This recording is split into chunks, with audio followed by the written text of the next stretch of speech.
Good evening to you, ladies and gentlemen. We thank you for joining us in this edition of the 6 p.m. primetime newscast on Equinoxe television. Tonight, the general manager of the Cameroun Development Corporation says that even money cannot put CDC on track. It is only the problem. The problem lies only at the level of security. David Maimo would be presenting to us a package on some of the difficulties that the CDC has been facing since the Anglophone crisis escalated and the way forward. A Douala accident kills one person. The incident took place at Bonaberi, Douala 4 this afternoon. We shall also be talking about the problem of IDPs in the two Anglophone regions of Cameroon. We shall be right back.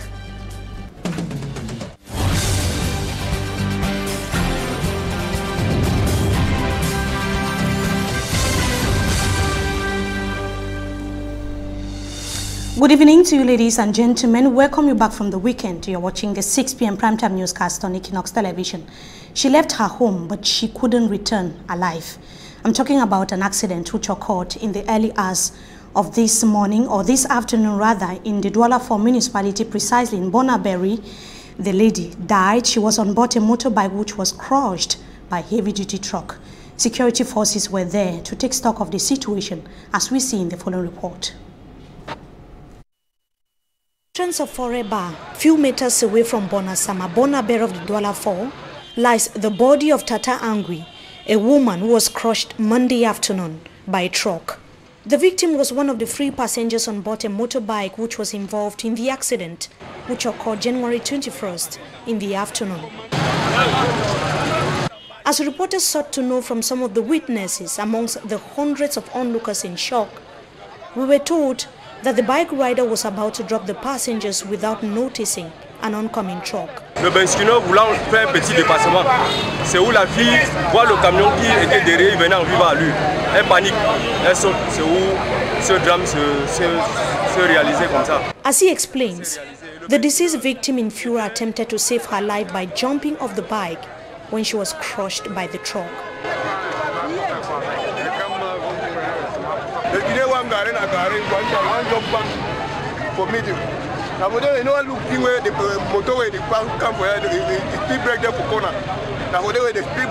The man never even look up. You calm down. You calm down. You don't jump the speed break now. They come. You just jump the man now. The man just come up for. And then he match that girl. Match how he match. She died on the spot. Rescue teams showed up for intervention and to assess the situation.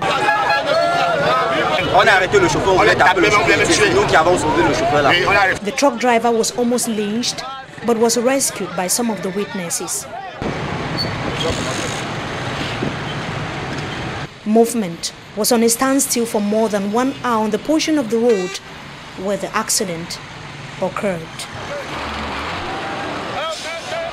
Talking about fighting the increasing rate of accidents on Cameroonian roads, the National Gendarmerie has so far launched a road safety campaign week to limit and prevent road accidents and security on highways, through respecting driving and highway code.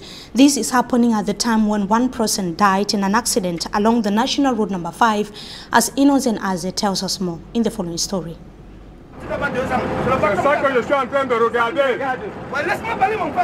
Adoption of deviant behaviors by road users, notably drivers, account for most road accidents in Cameroon. Reason why the chief of the Melong Health Center sacrificed his life to death over the weekend along the National Road number 5 linking Melong and Kongsamba. He was crossed from his lambless motorbike to death on his way to Melong by an oncoming 30-seater bus as he struggled to evade a 70-seater bus stationed along the roads for about 4 days due to breakdown. For me, I can only blame the 30-seater because the victim had no light. That 30-seater was coming down, so he had to knock him down because of this 70-seater have been parked here. Since it has been parked here, there was no way for him to go straight, so he had to leave the roadside and come to the other side of the road. His corpse was conveyed to a mortuary by elements of the Army Rescue Units who arrived at the scene alongside police and gendarme elements. It is because of this that the National Gendarmerie launched a road safety campaign week to sensitize road users on the need to respect driving codes and be in possession of valid car documents so as to limit rates of road accidents and insecurity. While on a thorough check and control operation on the National Road Number 3 connecting Edeya and Puma, the road safety actors noted most of the road users are recalcitrant. Les infractions les plus récurrentes dans cette zone. They drive on high speeds, don't make use of safety belts, they overload and are usually not in possession of accurate car documents, among other things. Les défauts de port de ceinture de sécurité. Il y a entre autres the non-cooperation of drivers, the road safety officials say, makes the task to fight against frequent road accidents and insecurity on roads difficult. Il faut parfois les poursuivre afin de pouvoir les interpeller et récupérer les dossiers des véhicules. These personnel from the State Defense Secretariat are thus imploring all parties, especially drivers, to contribute enormously towards enhancing security, not only on roads, but in Cameroon as a whole. Tout le monde devrait apporter sa contribution. All measures being implemented, they note, are for the interest of first and foremost the drivers. Contribue simplement à les sécuriser davantage et pas plus. Whether in the day or at night, the gendarmerie personnel declare will keep working tirelessly in order to attain the objective. While security forces are fighting against the road accident and how to maintain safety on Cameroonian roads, the mayor of Buea is fighting against ghost towns. It was a difficult ghost town Monday for business persons and taxi drivers in the Southwest Regional Headquarters. That was today. The mayor waged a war against those who decided to stay home in respect of the sit-in strike. He proceeded to seal doors or shops of absentee traders. And how effective? That is the question that many have been asking. Has this move been, given that it is not happening for the first time? Derek Jato has the details in this report.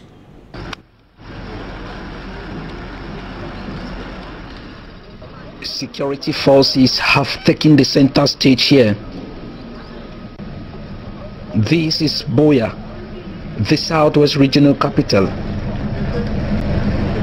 We are at Moliko, a student residential area of the city, and it is Monday, the 21st day of January 2019.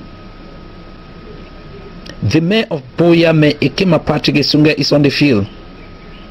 His lone target is to end the 3-year-old ghost town in his municipality. As he moves along the street, he waves at those who have opened their stores and those who have failed to come to work or open their business premises. The Buea Council immediately put a seal. Well, we don't have any condition. What we'll do is, since they wanted their stores locked, we have helped them to lock properly. So on Monday morning, they should be by their business places for us to open. At Street 2, makeshift structures are destroyed and other materials taken away, all happening under the supervision of Mayor Equinoxe with the military combat ready. An observer gave his remark. No be normal. The people that store, no be council stores. The council stores look like it. And the people that private stores. For the first time, seeing the Anglophone crisis escalated into an armed conflict, a police officer is spotted playing with children whose parents came out to witness what was going on. Moliko, Clark's quarters, Bokwango and Buea town were timidly alive. But mile 14, mile 16, mile 17 and Munya were empty. This Monday, the 21st day of January 2019. Derek Jato, they're presenting the situation in Buea. That was today, the 21st of January 2019. Now, the mayor of the Buea municipality has refuted allegations that his council seized taxis, driver's license, ID cards and car documents from some taxi drivers who refused to carry out their day-to-day activities this Monday. He says that the council is rather working hand in hand with taxi drivers in Buea to keep Buea streets busy, especially on Mondays, to chase away the ghost town. He also confirmed that he continued sealing some shops of presence respecting the ghost town Mondays by opening their shops or by refusing to open their shops. Let's now hear him in the following excerpt. He was speaking to Babla Jonathan on phone. That was this afternoon. Well, we have since December planning to kick out this unwanted phenomenon in our city. We have realized and the population has expressed the need and desire for them to be operational on Mondays. But what was left with the population was fear. And that is the fear we are beating out. And we gave up to 31st of January to stamp out that issue of a good time and the entire municipality of Buea. We have been working hand in glove with the taxi drivers as well as the business community of Buea. For 2-3 weeks running, the Buea town area, the whole market has been fully operational. The whole of class quarters vicinity has been fully operational. And Moliko, we sent a notice to Moliko, Bunduma and Red Support to queue up. And so presently we are on the field to ensure that the business places that are locked are sealed. And you can only unseal on Monday when they indicate their willingness to go operational. And we have observed that more than 50% of the shops within the Moliko neighborhood have moved along are opening up their businesses, and a few have been sealed, and the operation continues. We are presently around the St. Clair Hotel. Going up, we shall end the operation today at Street 1 in Great Support. Lord Mayor, we receive information indicating that close to 100 taxis were seized by the Buea Council and they were progressively being handed over to the drivers who were compelled to sign to go to work. There was no undertaking. Nobody took a commitment to that effect. The taxi drivers complained to us that they have a lot of difficulties going out of where they park their vehicles on Mondays because of harassment. And so we had agreed that on Sunday evening they should park their cars at the council premises. And so this morning they came and they cleaned their taxis, and you can hear taxis plying the streets. They took up their taxis, and the council, in a bid to encourage them, we offered 10 liters of fuel to each of the 150 taxis which were parked at the council. They are plying the streets. And so the business community that has been complaining about mobility, we think there is no reason why they should complain, because the taxis are plying the streets. You can see the streets very busy, taxis circulating, and business places opening. We think we are about 75 to 80% successful in our mission. We have barely 10 days to go, and I want to assure the public that by Monday next week, that issue of ghost town will be an issue of the past. So the taxis were not seized. The drivers themselves came and packed them at the council premises. Nobody signed an undertaking. The drivers themselves drove the taxis to the council, and this morning all of them came and collected their taxis. They kept them there for security reasons, and then we have given them the latitude to be parking their taxis at the council. But actors in the transport sector in the Southwest Regional Headquarters of Buea had a different story to tell. A Buea Taxi Trade Union said that over 100 taxis have been parked at the Buea Council premises, and owners were told to only ply the roads with the vehicles forwarded by the mayor of the said municipality, Mayor Ekema Patrick Esunge. Let's hear him in the following except he accepted to speak to Equinoxe Television on the basis of anonymity. Take a listen. The vehicle was passed by the order of the mayor, who has a first of law and order to maybe ask the driver to park the car there. The reason was that they must work on today Monday, the ghost town. That all we know that at ghost town. They seized the car document, and some other driver they took their ID card and driver license. Then they give them fuel. They give them fuel to work. Each man was having at least 5 liters of fuel, and there was asked to go to work and come back to the evening before collecting the document of the car and their ID card and driving license. And from there, you have to compensate them in the evening with a sum of 5,000 pounds each. Have they been responding to the instructions from the council? After talking like that, some drivers are responding, but some are not, because about 100 taxi beds. You look on the road, you see about 20 or 25 taxis applying the road.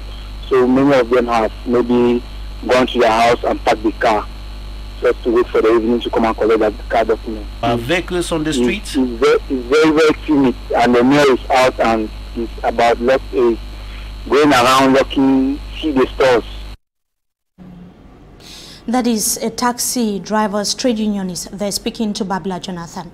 The Aya Foundation continues to reach out to persons that have been fleeing the current situation in the two Anglophone regions of Cameroon. Over 1,000 internally displaced persons who are living around and within the Boya municipality benefited from food items donated by the foundation. Samanjika and Gabriel tells us more in the following report. Days after they were denied to give support to inmates of the Kondengi prison in Yaoundé, Boya was the destination for the non-governmental organization Aya Foundation to help the ever-increasing numbers of the internally displaced persons.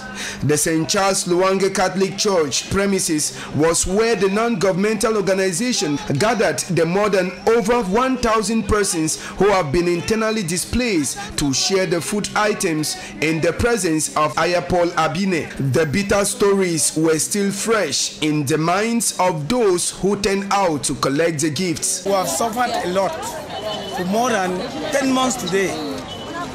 We have never seen our own homes with our eyes. They are all destroyed. We have no place to go. We have passed bush until we get to Cham.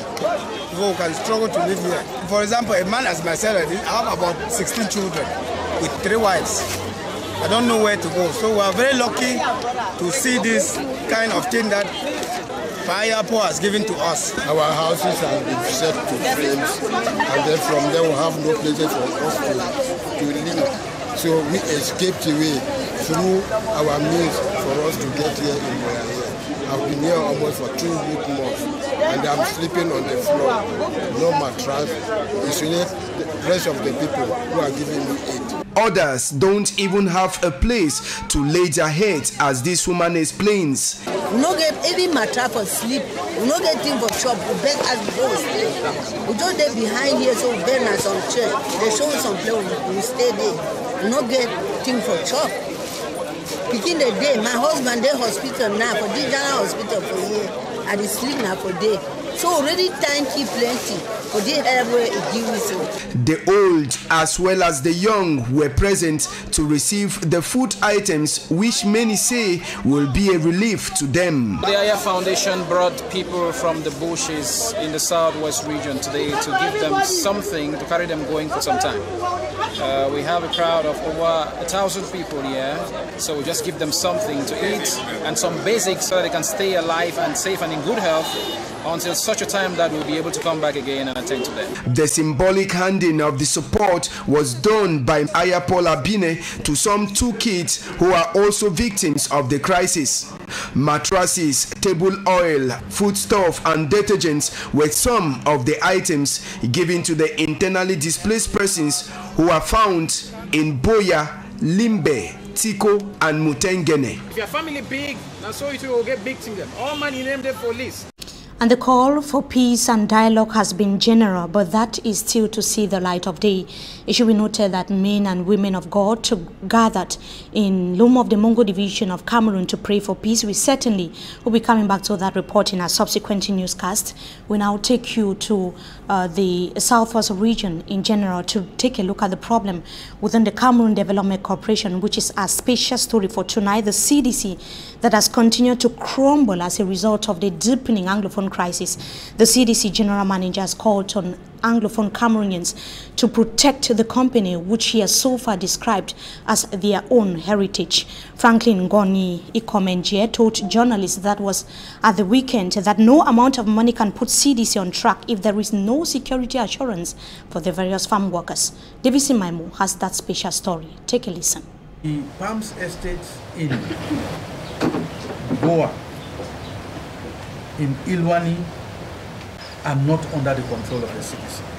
The situation there is that even the offices, the houses of managers and workers are occupied by non-CDC persons. And a further deterioration of the situation there is that portions of the plantation are being hired out for exploitation by third parties. The pride of Anglophone Cameroon, the Cameroon Development Corporation, the CDC, is gradually and steadily folding up, if nothing is done fast, to salvage the corporation from the present Anglophone crisis. The Anglophone crisis, according to top management of the giant agro-industrial corporation, which is second to the state in terms of workforce, is the most affected as the Anglophone crisis continues. We cannot pretend we did not see that CDC was a target. We thought that before the situation deteriorates, there would be a solution to the problem. Most of the workers from different estates across the southwest and northwest regions have abandoned to work due to threat, with some killed, others have their fingers and their toes chopped off for going against the secessionist fighters who have called for no work within the corporation. My name is Sunday Ndike. I'm from Bonge since on the 2nd of May last year. So what will bring me for here? At the killing where they were killing my friends inside CDC camp. Born we are hospital for me. Which hospital? CDC hospital? CDC hospital. Born we are houses there. I come from Bonge for CDC, my family camp.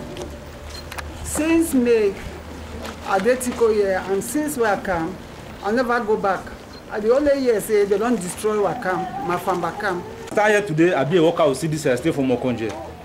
But since April last year, I don't know how my house be. No way know that if you go enter my house. Defense forces don't broke enter, military don't broke enter, and many other people they pass through.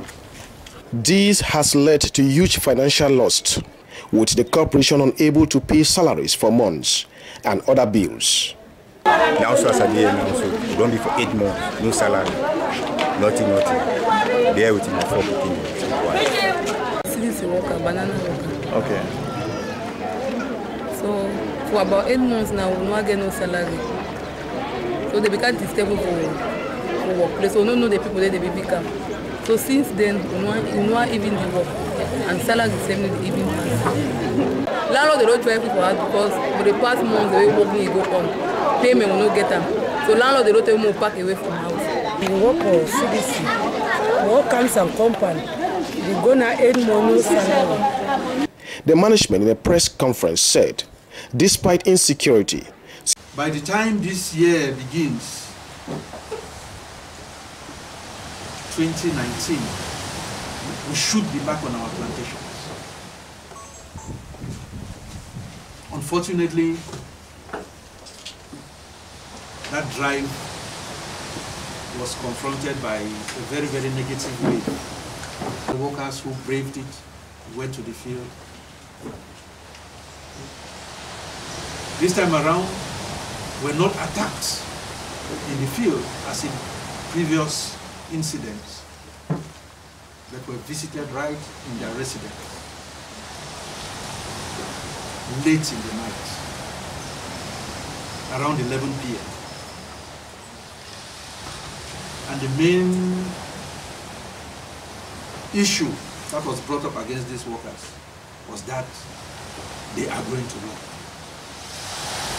Although they are not paying you, you are going to work. In the midst of all these, CDC got into high-level partnership with the defense forces for the protection of the personnel and the corporation. The gendarmerie post in Matuke, in the Penaboko area, put by CDC in collaboration with the government. There's a gendarmerie post in Boa, in Ilwani area. Okay. So there's been that collaboration.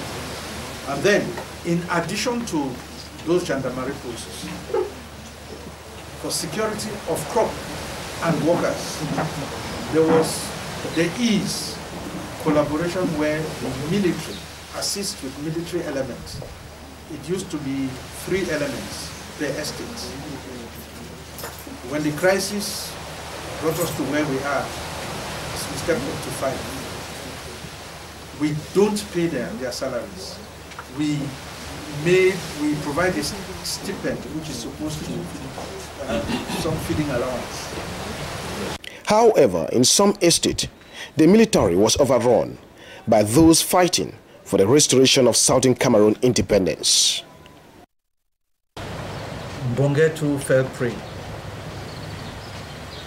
In Mbonge it was rough. That was on the 2nd of May, because in the central camp we had 3 soldiers to help us secure the place, secure the workers. But even those 3 soldiers were killed. The 3 soldiers were killed. And everybody had to escape for his or her dear life. Since then, Mbonge Estate. In most of the estate, the workers have abandoned work, leaving the crops from the palm, rubber to banana, all in the bushes with overgrown grass, no one to keep it clean. The corporation structures in other areas have been vandalized, with some burnt down. More than 12,000 workers are now jobless, with the remaining 7,000 partially working, since 3/4 of them are administrative staffs. The management say attack on CDC is due to lies perpetrated by some Anglophones. If the Cameroun Development Corporation, the CDC, must survive the Anglophone crisis, then there is need for a proper and genuine dialogue, for no amount of money without security assurance can send the workers to the farms. The CDC, which is of course not the only institution or company affected so far by the Anglophone crisis. Briefly, before we go, the African Union says that it has taken note of the final result of the presidential election in the Democratic Republic of Congo. France has reacted same, calling on the opposing camps to engage an inclusive dialogue so that peace can reign in the DRC. The AU's change of position follows the final proclamation of the results by the Constitutional Council. That brings us to the end of this edition of the 6 p.m. primetime newscast on Equinoxe Television. Viewers, so thank you so much for joining us. Wishing you a blessed stay in the company of our programs. Until we meet again, goodbye.